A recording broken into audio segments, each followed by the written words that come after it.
Hi students, welcome to my CBSE class 9 Science Biology in the fundamental unit of life.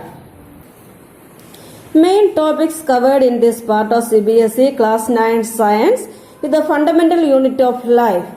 First point, definition of cell. Second one, shape and size of cell. Third one, types of cell. Fourth, structure of cell.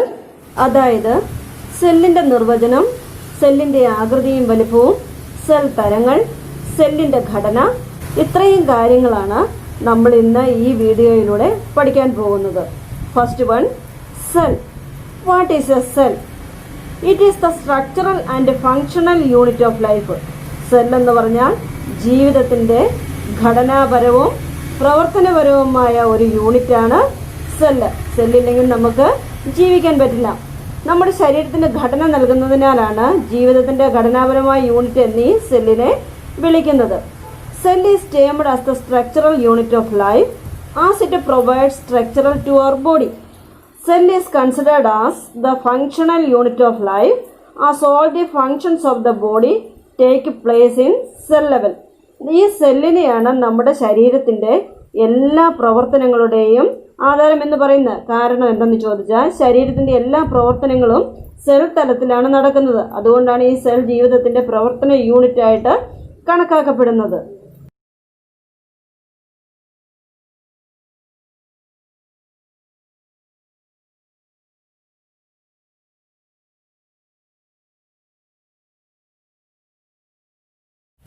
Next one, discovery of cell. The cell is discovered by Robert Hooke in 1665. Robert Brown in 1831 discovered the nucleus in the cell. അതായത് ഈ cell കണ്ടുപിടിച്ചത് 1665 Robert hook എന്ന് പറയുന്ന ശാസ്ത്രജ്ഞനാണ്. പക്ഷേ Robert brown എന്ന ശാസ്ത്രജ്ഞനാണ് 1831 ഈ സെല്ലിനകത്ത് ഒരു ന്യൂക്ലിയസ് ഉണ്ടെന്നുള്ളത് കണ്ടുപിടിച്ചത്. Next one, cell theory. Cell theory States that, അതായത് ഈ റോബർട്ട് ഹൂക്കിന്റെയും ഈ റോബർട്ട് ബ്രൗണിന്റെയും വാക്കുകളിൽ ഈ സെൽ തിയറി ഇങ്ങനെയാണ് നിർവചിക്കപ്പെടുന്നത്. All living organisms are composed of cells. Cell is the fundamental unit of life. All new cells comes from pre existing cells. അതായത് cell സിദ്ധാന്തം ഇപ്രകാരമാണ് പറയുന്നത്: എല്ലാ ജീവജാലങ്ങളും കോശങ്ങളാൽ നിർമ്മിതമായിരിക്കുന്നു. അതുപോലെ തന്നെ സെൽ ജീവിതത്തിന്റെ അടിസ്ഥാന യൂണിറ്റ് ആണ്. എല്ലാ പുതിയ സെല്ലുകളും മുമ്പുണ്ടായിരുന്ന സെല്ലുകളിൽ നിന്നാണ് വരുന്നത്. Types of organisms on the basis of number of cells. അതായത് സെൽസിന്റെ എണ്ണം അനുസരിച്ചുള്ള ഓർഗാനിസംസ് എത്ര തരത്തിലുണ്ടെന്ന് നമുക്ക് നോക്കാം. There are two kinds of organisms on the basis of cells. പ്രധാനമായും രണ്ട് തരത്തിലുള്ള ഓർഗാനിസംസ് ആണ് ഈ സെല്ലിന്റെ ബേസിസിൽ വിഭജിച്ചിരിക്കുന്നത്. First one, unicellular organisms. The organisms that are made up of single cell and may constitute a whole organism are named as unicellular organisms. അതായത് unicellular organisms എന്ന് വെച്ചാൽ ഈ ഓർഗാനിസം ഒരു സിംഗിൾ സെല്ല് കൊണ്ടാണ് ഉണ്ടാക്കിയിരിക്കുന്നത്. അതിന് അതിന്റെ ശരീരത്തിൽ ഒറ്റ സെല്ല് മാത്രമേ ഉണ്ടായിരിക്കുകയുള്ളൂ. അതിന് ഉദാഹരണങ്ങളാണ് അമീബ, പാരമീസിയം, ബാക്ടീരിയ എന്നിവ. Next one, multi cellular organisms. The organisms which are composed of a collection of cells that assume function in a coordinate manner with the different cells specialized to perform particular tasks in the body are named as multicellular organisms. അതായത് ഈ multi cellular organisms എന്ന് പറഞ്ഞാൽ ശരീരത്തിൽ പ്രത്യേക ജോലികൾ ചെയ്യുവാൻ വേണ്ടി പ്രത്യേക സെല്ലുകളുള്ള ഏകോപിത രീതിയിൽ, അതായത് ഒരേ രീതിയിൽ പ്രവർത്തനം നിർവഹിക്കുന്ന സെല്ലുകളുടെ ഒരു കൂട്ടം ഉൾക്കൊള്ളുന്ന ജീവികളെയാണ് മൾട്ടി സെല്ലുലാർ ജീവികൾ എന്ന് പറയുന്നത്. അതിനുദാഹരണമാണ് പ്ലാന്റ്സ്, ഹ്യൂമൻ ബീയിങ്സ്, ആനിമൽസ് എന്നിവ. ഇവയിലെല്ലാം പലതരത്തിലുള്ള സെല്ലുകളുണ്ട്. Next one, shape and size of cells. Cells are vary in shape and size. They may be oval, spherical, rectangular, spindle shaped or totally irregular like the nerve cell. The size of a cell also varies in different organisms.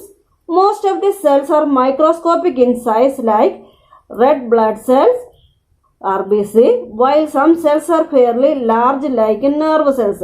അതായത് cells എല്ലാം എല്ലാ തരത്തിലും ഷേപ്പിലും സൈസിലും എല്ലാം വ്യത്യാസപ്പെട്ടാണ് ഇരിക്കുന്നത്. അവ oval shape ഉണ്ടാവാം, ഗോളാകൃതി ഉണ്ടാവാം, ചതുരാകൃതി ഉണ്ടാവാം, സ്പിൻഡിലാകൃതി ഉണ്ടാവാം, അല്ലെങ്കിൽ നാഡീ സെൽ പോലെ തികച്ചും ക്രമരഹിതമായിരിക്കാം. നമ്മുടെ നാഡീ സെല്ലിന് ഒരു പ്രത്യേക ഷേപ്പ് ഒന്നുമില്ല, അതുപോലെ തന്നെ ക്രമരഹിതമായിട്ടായിരിക്കും ചില സെല്ലുകൾ.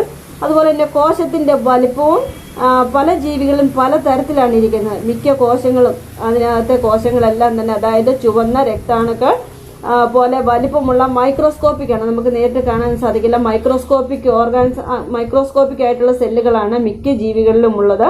പക്ഷെ ചില കോശങ്ങൾ മാത്രം നാഡീ കോശങ്ങളെ പോലെ വളരെ വലുതാണ്. Next one, types of cells. The cells can be categorized into two types. First one, prokaryotic cell. Second one, eukaryotic cell. First one, prokaryotic cell. Prokaryotic cells are cells in which true nucleus is absent. They are primitive and incomplete cells. Prokaryotics are always unicellular organisms. For example, bacteria, blue-green algae are all prokaryotics. അതായത് ഈ prokaryotic സെൽസിന് ഒരു nucleus അതിനകത്ത് ഇല്ല. യഥാർത്ഥ nucleus ഇല്ലാത്ത ഈ കോശങ്ങളാണ് prokaryotic സെല്ലുകൾ. അവ പ്രാകൃതവും അപൂർണവുമായ സെല്ലുകളാണ്. ഈ സെല്ലുകളൊന്നും പൂർണ്ണമല്ല, അവ അപൂർണങ്ങളാണ്. പ്രോകാരിയോട്ടുകൾ എപ്പോഴും ഏകകോശ ജീവികളാണ്. ഉദാഹരണത്തിന് ആർക്കെ ബാക്ടീരിയ, നീല പച്ച ആൽഗകൾ, നമ്മളീ കാണപ്പെടുന്ന നമ്മുടെ ചുറ്റും കാണപ്പെടുന്ന ആൽഗകളെല്ലാം പ്രോകാരിയോട്ടുകളാണ്. Next one, eukaryotic cell. Eukaryotic cells are the cells in which true nucleus is present. They are advanced and complete cells. Eukaryotic included all living organisms, both unicellular and multicellular organisms also, except bacteria and blue-green algae. അതായത് ഈ eukaryotic cells എന്ന് പറയുന്നതിനകത്ത് ഇത്തരം സെല്ലുകൾക്കകത്ത് യഥാർത്ഥത്തിൽ ഒരു nucleus ഉണ്ടായിരിക്കും. ഈ eukaryotic സെൽസിനകത്ത് advanced and complete cells ആയിരിക്കും. പൂർണ്ണമായ സെൽസ്, അപൂർണമല്ല. ഇവിടെ സെല്ലുകളെല്ലാം പൂർണ്ണമായിട്ടുള്ള സെല്ലുകളായിരിക്കും. Eukaryotes includes all living organisms. എല്ലാ ലിവിങ് ഓർഗാനിസംസും യൂകാരിയോട്സിനകത്ത് ഉൾപ്പെടുന്നു. Both unicellular and multicellular organisms also. ഇതിനകത്ത് യൂണിസെല്ലുലാറും ഉൾപ്പെടും, മൾട്ടി സെല്ലുലാറും ഉൾപ്പെടും. എന്നാൽ നമ്മൾ പഠിച്ചു പ്രോകാരിയോട്ടിക്കിനകത്ത് യൂണിസെല്ലുലാർ മാത്രമേ ഉള്ളൂ. അതുപോലെയല്ല യൂകാരിയോട്ടിക്. ഇതിനകത്ത് both unicellular and multicellular organisms also is included. Except bacteria and blue-green algae. അതായത് ബാക്ടീരിയയും ബ്ലൂ-ഗ്രീൻ അൽഗയും ഒഴികെയുള്ള ഏകോശജീവികളാണ് ഈ യൂകാരിയോട്ടിക് സെല്ലിനകത്ത് ഉൾപ്പെടുന്നത്. Next point, difference between prokaryotic cell and eukaryotic cells. First one, size of cell generally small in prokaryotic, എന്നാൽ eukaryotic സെല്ലിനകത്ത് size of cells generally large. ഈ prokaryotic സെല്ലിനകത്ത് cell generally small ആണ്. പ്രധാനമായിട്ട് 1 മുതൽ 10 മില്ലിമീറ്റർ മാത്രം ഇതിന് വലിപ്പമുള്ളൂ. എന്നാൽ യൂകാരിയോട്ടിക് സെല്ലിനകത്ത് 5 മുതൽ 100 മില്ലിമീറ്റർ വരെ ഇതിന് വലിപ്പമുണ്ടാവും. Second point, in prokaryotic cell nucleus is absent. ഈ പ്രോകാരിയോട്ടിക് സെല്ലിനകത്ത് ന്യൂക്ലിയസ് ആബ്സെന്റ് ആയിരിക്കും. എന്നാൽ യൂകാരിയോട്ടിക് സെല്ലിനകത്ത് ന്യൂക്ലിയസ് ഈസ് പ്രസന്റ്. അതിനകത്ത് ന്യൂക്ലിയസ് ഉണ്ടായിരിക്കും. Next point, prokaryotic cell. It contains single chromosomes. ഈ പ്രോകാരിയോട്ടിക് സെല്ലിനകത്ത് ഒറ്റ ക്രോമസോം മാത്രമേ ഉണ്ടാവുകയുള്ളൂ. എന്നാൽ യൂകാരിയോട്ടിക് സെല്ലിനകത്ത് it contains more than 1 chromosome. ഒരു ക്രോമസോമിൽ കൂടുതലുള്ള ഉണ്ടായിരിക്കും എപ്പോഴും. അതായത് ഒന്നിൽ കൂടുതൽ എപ്പോഴും ഈ യൂകാരിയോട്ടിക് സെല്ലിനകത്ത് ഉണ്ടാവും. Next point, in prokaryotic cell nucleus is absent. ഈ ഇതിനകത്ത് പ്രോകാരിയോട്ടിക് സെല്ലിനകത്ത് ന്യൂക്ലിയസ് ഇല്ല എന്ന് നമ്മൾ പഠിച്ചു കഴിഞ്ഞു. മറ്റേ യൂകാരിയോട്ടിക്കിനകത്ത് ന്യൂക്ലിയസ് ഉണ്ടായിരിക്കും. Next point, membrane bound cell organelles are absent. ഈ പ്രോകാരിയോട്ടിക് സെല്ലിനകത്ത് മെംബ്രെയിൻ ബൗണ്ട് സെല്ലൊന്നും കാണപ്പെടുകയില്ല, അതെല്ലാം ആബ്സെന്റ് ആയിരിക്കും. എന്നാൽ യൂകാരിയോട്ടിക് സെല്ലിനകത്ത് membrane bound cell organelles such as, അതായത് മെംബ്രെയിൻ ബൗണ്ട് സെല്ല് ഓർഗനൈസുമായിട്ട് ബന്ധപ്പെട്ട് കിടക്കുന്ന mitochondria, plastids, endoplasmic reticulum, Golgi apparatus, lysosomes etcetera are present. ഇത്തരത്തിലുള്ള വസ്തുക്കളെല്ലാം, അതായത് mitochondria, plastids, endoplasmic reticulum, Golgi apparatus, lysosomes എല്ലാം ഇവയെല്ലാം ഈ യൂകാരിയോട്ടിക് സെല്ലിനകത്ത് പ്രസന്റ് ആയിരിക്കും. Next point, next difference, cell division takes place by fission or budding. അതായത് ഇതിനകത്ത് സെൽ വിഭജനം നടക്കുന്ന ഒന്നുകിൽ അതിൽ വളർന്നു വരുന്നതിലൂടെ അല്ലെങ്കിൽ അതെങ്കിലും ഫ്യൂഷനിലൂടെ ആയിരിക്കും. അല്ലാതെ ഒരു പ്രത്യേകമായ ഒരു കാരണം ഇത് യൂണിസെല്ലുലാർ ആണ് നമ്മൾ പഠിച്ചു കഴിഞ്ഞിരുന്നു.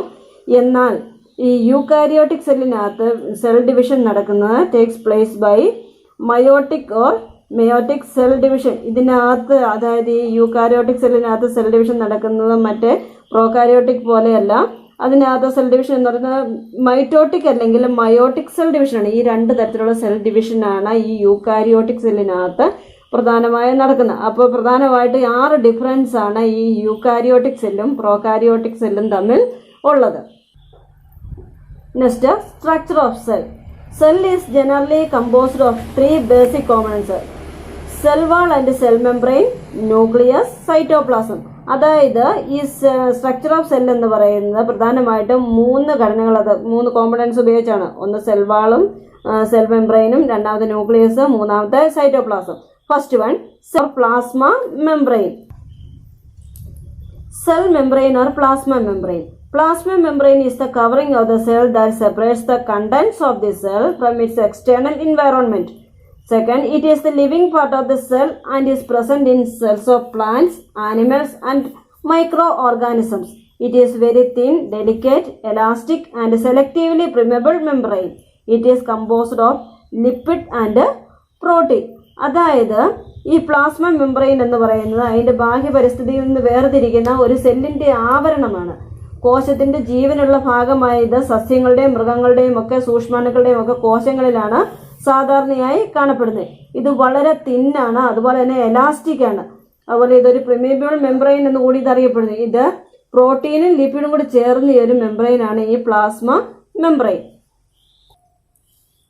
Function of plasma membrane. As it is selectively permeable membrane, it allows the flow of limited substances in and out of the cell. അതായത് ഈ പ്ലാസ്മ മെംബ്രെയിൻ ആണ് നമ്മുടെ ശരീരത്തിനകത്ത് വസ്തുക്കളുടെ അല്ലെങ്കിൽ സബ്സ്റ്റൻസസിന്റെ ഒക്കെ ഒഴുക്കിനെ നിയന്ത്രിക്കുന്നത്. ഇതൊരു പ്രവേശന മെംബ്രെയിൻ ആയിട്ടാണ് ഈ പ്ലാസ്മ മെംബ്രെയിൻ അല്ലെങ്കിൽ സെൽ മെംബ്രെയിൻ അറിയപ്പെടുന്നത്. Next one, cell wall. Cell wall is known living thick and freely permeable covering made up of cellulose. It is present in eukaryotic plant cells and in prokaryotic cells. Functions of the cell wall. It determines the shape and rigidity to the plant cell. It protects the plasma membrane. It prevents the decision of dryness in cell. It helps in the transport of various substances in and out of the cell. അപ്പോൾ ഇതിൻ്റെ function എന്ന് പറയുന്നത് സസ്യകോശത്തിന്റെ ആകൃതിയും കാഠിന്യവും നിർണ്ണയിക്കുന്നതാണ് ഈ plasma membrane. ഇത് കോശത്തിലെ നിർജ്ജലീകരണം അല്ലെങ്കിൽ വരൾച്ചയെ തടയുന്നു. ഇത് ഈ സെൽവാളാണ് കോശത്തിലെ നിർജ്ജലീകരണം അല്ലെങ്കിൽ വരൾച്ചയെ തടയുന്നത്. കോശത്തിനകത്തും പുറത്തുമുള്ള വൈവിധ്യമാർന്ന വസ്തുക്കളുടെ ഗതാഗതത്തിന് ഇത് സഹായിക്കുന്നു. അപ്പോൾ ഈ സെൽ മതിൽ എന്ന് പറഞ്ഞാൽ അല്ലെങ്കിൽ സെൽവാൾ എന്ന് പറഞ്ഞാൽ ജീവനില്ലാത്തതും കട്ടിയുള്ളതും സെല്ലുലോസ് ഉപയോഗിച്ച് സ്വതന്ത്രമായി പ്രവേശിക്കാവുന്നതുമായ ഒരു ആവരണമാണ് ഈ സെൽ മതിൽ. ഇത് യൂക്കാരിയോട്ടിക് സസ്യകോശങ്ങളിലും പ്രോകാരിയോട്ടിക് കോശങ്ങളിലും ഒക്കെ കാണപ്പെടുന്നുണ്ട് ഈ cell wall. Next one, nucleus. Nucleus is dense and spherical organelle. Nucleus is bounded by 2 membranes, both forming nuclear envelope. Nuclear envelope contains many pores known as nuclear pores. The fluid which is present inside the nucleus is called nucleoplasm. Nucleus contains chromosomes and chromosomes contain genes which are centers of genetic information. Nucleus എന്നത് ഇടതൂർന്നതും ഗോളാകൃതിയിലുള്ളതുമായ ഒരു അവയവമാണ്.